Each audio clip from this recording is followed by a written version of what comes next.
ಉಡುಪಿ ಜಿಲ್ಲೆಯಲ್ಲಿ ಕಾಂಗ್ರೆಸ್ಗೆ ಹಿನ್ನಡೆಯಾಗಿರಬಹುದು, ಆದರೆ ಸರ್ಕಾರದ ಗ್ಯಾರಂಟಿ ಯೋಜನೆ ಖಂಡಿತ ಪಕ್ಷ ಸಂಘಟನೆಗೆ ಸಹಕಾರಿ ಎಂದು ಶಿಕ್ಷಣ ಸಚಿವ ಮಧು ಬಂಗಾರಪ್ಪ ಉಡುಪಿಯಲ್ಲಿ ಕಾಂಗ್ರೆಸ್ ಭವನದಲ್ಲಿ ನಡೆದ ಗೌರವ ಅಭಿನಂದನೆ ಸ್ವೀಕರಿಸಿ ಮಾತನಾಡಿದರು. ಈ ವೇಳೆ ಪ್ರಸಾದ್ ರಾಜ್ ಕಾಂಚನ್, ಮಾಜಿ ಶಾಸಕ ಕೆ ಗೋಪಾಲ್ ಪೂಜಾರಿ ಮತ್ತಿತರರು ಉಪಸ್ಥಿತರಿದ್ದರು. ಸರ್ಕಾರದಲ್ಲಿ ಶಿಕ್ಷಣ ಸಚಿವರಾಗಿ ನೇಮಕಗೊಂಡ ಶ್ರೀ ಮಧು ಬಂಗಾರಪ್ಪನವರೇ, ಉಡುಪಿ ಜಿಲ್ಲೆಗೆ ಏನಾಗುತ್ತೆ, ಈಗ ಕೆಪಿ ಚುನಾವಣೆ ಬಂದ ತಕ್ಷಣ ನಾನು ಗೋಪಾಲ್ ಅಣ್ಣ ಜೊತೆ ಬೈದೂರಿಗೆ ನಾನು ಕಾನ್ಸಂಟ್ರೇಟ್ ಮಾಡ್ತೀನಿ.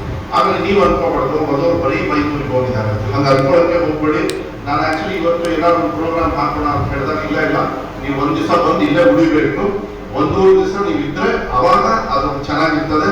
ಅದು ಬೈದೂರಲ್ಲಿ ನಿಮ್ಮ ಜಿಲ್ಲೆಯಲ್ಲಿ ಮಾಡ್ಕೊಡಿ, ಪ್ಲಸ್ ಈ ಕಡೆ ಭಾಗಕ್ಕೂ ಮಾಡ್ಕೊಡಿ ಅಂತ ಹೇಳಿ ಅವರೇ ಹೇಳಿರೋದಕ್ಕೋಸ್ಕರ ಇವತ್ತು ಬರೀ ಬಂದು ಹೋಗ್ತಕ್ಕಂಥ ಒಂದು ಕೆಲಸವನ್ನು ಏನ್ ಕೊಟ್ಟಿದ್ದಾರೆ ಸನ್ಮಾನ್ಯ ಡಿ ಕೆ ಶಿವಕುಮಾರ್ ಅವರು, ನಮ್ಮ ಪಕ್ಷದ ಹಿರಿಯರೆಲ್ಲ ಆ ಕೆಲಸವನ್ನು ಮಾಡಿದ್ರೆ ಅದಕ್ಕೆ ಏನು ಬೇಡ, ಸರ್ಕಾರ ನಿಮ್ದು, ಅಧಿಕಾರ ನೀವೇ ಚಲಾಯಿಸಿ, ನಮ್ಮ ಹೆಸರು ಚಲಾಯಿಸಿ, ನೀವು ಧೈರ್ಯವಾಗಿರ್ಲಿ, ಏನು ತರ ಕೆಡಿಸ್ಕೊಳ್ಳೋದು ಬೇಡ. ಅದು ಹೇಳೋದಕ್ಕೆ ಮಾತ್ರ ಬಂದಿರೋದು. ಕೆಲಸ ಕಾರ್ಯಗಳನ್ನ ಎಲ್ಲದೂ ಮಾಡಕ್ಕಾಗುತ್ತೆ ಅನ್ನೋ ಗೊತ್ತಿಲ್ಲ. ಚಿಕ್ಕ ಪುಟ್ಟ ಕೆಲಸಗಳನ್ನ ಈಗೆಲ್ಲ ನಮಗೊಂದು 3 ತಿಂಗಳಿಗೆ ಬಹಳ ಕಷ್ಟ ಆಗ್ಬಿಡ್ತು. ನನ್ನ ಇಲಾಖೆ ಬೆಳಗ್ಗೆ 5:30ಗೆ ಜನರು ಬಂದ್ಬಿಡೋರು, ಗೋಪಾಲಣ್ಣ 2-3 ಸತಿ ಬಂದು 2 ನಿಮಿಷ ಮಾತಾಡ್ಸ್ಕೊಂಡು ಹೋಗ್ಬಿಡೋರು. ಹಂಗೆ 1,000 ಜನರು ದಿನ ಬೆಳಗ್ಗೆನೂ ಬಂದ್ಬಿಡ್ತಾರೆ.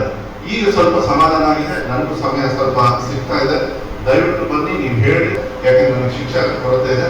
ಮತ್ತೆ 12,500 ಶಿಕ್ಷಕರು ನಾಳೆನೆ ಅದನ್ನ ಗ್ರಾಂಟ್ ಆಗ್ತದೆ, ಒಂದು ವಾರ ಈ ತಿಂಗಳೊಳಗೆ ಅವರು ಕೂಡ ಆಸೆ ಇಲ್ಲ ಮೊದಲು ನೀವು ಹೇಳೋದು ಕರೆಕ್ಟ್ ಅಂತ ಹೇಳಿ ವಾರದಲ್ಲಿ 2 ಮಕ್ಕಳು ನಾವು ಭಾರತೀಯರಾದ ಮೇಲೆ ನಮ್ಮ ಸಂವಿಧಾನ ನಮಗೆ